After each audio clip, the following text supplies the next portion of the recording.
Kids would find at that early an age, but the fact that they are finding that music and that they will watch the movie over and over again. The first one had amazing music. This one has amazing music, and that kind of beat, which is a kind of a world rhythm, the world music, the Brazilian music, and the diversity of the recording of the different actors and musicians involved. I think it speaks great for the kids, and music's going to be a part of their lives. And the earlier they get that beat in them, I think the better their appreciation of music will be. Hey, Mark. Well, I'm going to say on that note, there's also the thematic of the environmental issue in the movie, which is deforestation, and that's another thing that generation, the kids, and even the parents who were clueless, are getting introduced through the thematics of the film, and that's extraordinary opportunity because it gets ingrained in their subconscious about, and as they grow up, they realize this is a real issue, and you're gaining fans, supporters of the environmental issues that are going on all around the world, but specifically in the Amazon. Isolated moment that you guys have in the recording studio, and then you guys get to come out to do this, and you touched upon the fact that voice work and acting on camera is not that much different. But how do you guys like doing this kind of movie, where your faces are not, it's just your voice? Is it more work for you guys to just? I don't think it's more work. I think it's just it's play. You're just playing.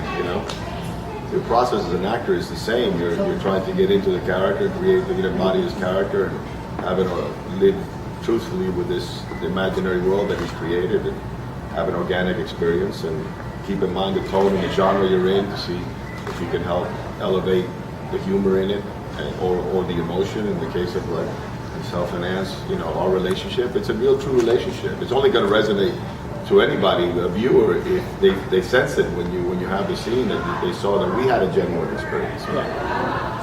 So is it acting a little bit more in a pure form because you're acting without anybody in the room? Well, it was such a relief not to have to sprout feathers and learn how to fly. That is hard. That would have been method. That is. I think only Meryl Streep can pull that one off. It's just different. Every project's different. You approach, but the particulars of every job is different. The particulars of every genre is different. But the approach is the same, which is you're there to play and get the job done at the same time. And in this case, it was so wonderful to have Carlos leading us because, just when I was hearing you describe the process, I was just thinking about, and it is a process that goes on for years. And I was just thinking about, it's a jigsaw puzzle where you have to not only cut out the pieces, but then color them in, and you're not allowed to put the whole thing together until the very end. So there's so much faith involved. And I think perhaps the difference between doing an animated film and doing a live action film is there might be a little bit more faith involved because as the actor, you're so not connected to the animated process. You couldn't be.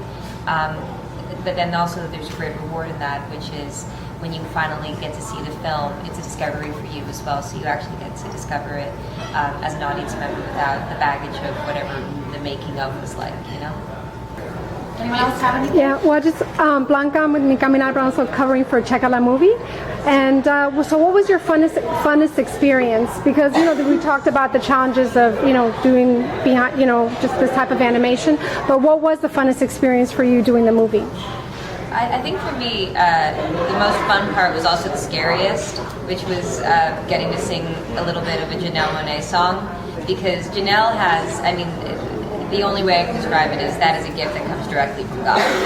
What she can do is so mind-blowing. And we were all talking yesterday on Jamie Foxx's Sirius radio show, and he called her a future legend, and I think we all definitely agree with that. So getting to show up and be a part of that amazing song was so exciting, but then the idea that Janelle was going to hear it and hear all my rough takes and everything, that scared me a lot too. Thank you. Thank you very much. Thank you. But for me also, because I think the song, I think she nailed it. It's New Year's in Rio, and it's about celebration. It's about this huge party on the beach, millions of people, and the song has all these components. It's universal. Yeah. And it captures the joy and the whole thing that New Year's in Rio is. And she nailed it totally. So are these sounds that are going to influence you further in future albums? Sure. I mean, they already had, but I learned a lot from listening to even what Sergio did, and I love their songs. Too. Oh, yes. I mean, it's just everybody. You know, they were like, who's inspiring? Just being in everyone in their own right is so amazing. Mm-hmm. Like if you just look at what Sergio does, and Jermaine, to Kristin, to Carlos, their own little universe, they're amazing. And the fact that we're all collaborating on something big, the energy is it's very special, for lack of better words. It's really special, and it's very inspiring to hear how people see, how people speak through song. Their characters come through song, and I'm inspired by that. I just have to say too, along the same lines of what Sergio and Janelle were saying, and of course what Jermaine did with a classic rap even. I think if I listen to this album, and I think, when would you hear I Will Survive with Rap, operetta, Madeline Kahnish, this incredible, true legend already. This man who's done it all. I listen to an album and it's everything. And so it is world music. We've been talking a lot so far this morning about what's inspiring to us. I'm inspired by him, by her, what he does.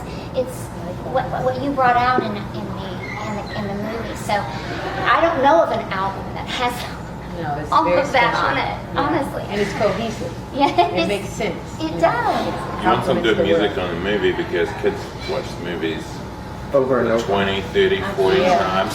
I can totally see like a whole segment of just these two guys together singing because I couldn't get enough of it. And I think about like Nate. Awesome. I wish the movie was like 120 minutes long, but I can't afford that, but because that was much more where it came from. Like, we had like a blast. Actually, I think in the CD, her song to Nigel, it's longer because we had extra verses that we weren't able to put in the movie, and we have it in the CD, and it's so rewarding. And Jermaine, like when he came from New Zealand, he was jet lagged, and we were constantly jet lagged. Yeah, I know. It's hard, We're sitting there, and then we're talking about I Will Survive and the rap. We have so much more of that rap that and it's the choice. Which phrase we're gonna put it, because we're laughing every single one of them. Mm-hmm. So we can make. I believe me, we can have 2 movies right now. Well, Blu-ray extras. What's that? Blu-ray extras. Yeah, I'm sure we can do that. It's just like these guys, like with their minds, it's just like unbelievable. Hi, my name is Anna. I'm from Miami Mommy Savings. I have 3 kids, and they already saw the movie. They see Rio every day, so I know Rio by memory. What was the factor that made you decide to put in about the rainforest? Well, for me, is this. It's not only the rainforest, but it's the planet. Like, let's just be very true right here. Like, the planet is not in great shape. Mm-hmm. Like, we are in a beautiful place, of course. We have the beautiful beach and everything like it. But, there's a lot of things happening, and like, winters are getting harder, summers are getting tougher. You can't predict what is happening and why. There's one simple question, like, we're not taking good care of it. And I always feel that I have to say something about it, in a subtle way. I don't want to hit it over the head. Like, I'm making an animated movie with a lot of music, a lot of fun, but if you can get out of it with that message, I think it's great, And I think it's important for them, come on, like, we are, I'm already kind of like, hopefully just like into half of my life, but the kids have a whole life ahead of them. Mm-hmm. So if they can come out of the theater with that message, and the Amazon for Brazil, it represents that environmental message. It's not only for Brazil. Amazon is Brazilian, but it has also in Colombia, it has also in Venezuela, it has also in Ecuador, it has also in all the countries surrounding Peru, and it represents the lungs of the world. It's the lungs of the planet. So it has to be protected. I don't care what they say, but it has to be taken care of, and I think that goes for every place in the world that is in danger. So the message is global. Like, take care of your home, take care of where you come from, and then I'm sure you're gonna we won't have complaints about what's happening to the planet if you take good care of it. So. And they understood it. They did. No, they did. Actually, they did. I have a 9, a 7, and a 2-year-old, and they got it. Yeah, and look, I don't want. All I want out of the movie is actually like not so much the specifics of the Amazon, but what I want out of the movie is that to come in home and just to talk about it, reflect about it, and if they're old enough, just Google it or research it. Just find out why, and then and fight for it to be better.